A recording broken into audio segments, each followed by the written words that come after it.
আমার পুরো এলাকার মধ্যে আমার এই বাজারের কথাও যদি আমি বলি, কোটগাড়ি বাজার, এই বাজারে আমার একমাত্র দোকান যেটা আমি মেয়ে মানুষ হিসেবে আমি নিজে পরিচালনা করি। এছাড়া মেয়ে মানুষের আর কোনো দোকান নেই।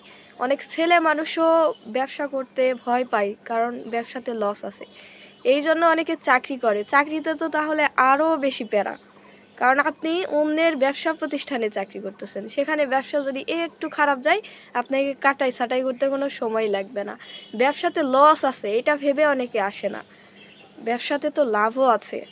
সব সময় নেগেটিভ না ভেবে একটু যদি পজিটিভ ভাবেন যে ব্যবসাতে তো লাভও আছে, লস না হয়ে যদি লাভ হয় সেক্ষেত্রে কি কি ঘটবে, ব্যবসা প্রতিষ্ঠানে কি কি ঘটবে, আমার জীবনে কি কি ঘটবে, সব সময় শুধু নেগেটিভ চিন্তা ভাবনা করলে সিদ্ধান্ত নিতেও ভয় পেতে হয়।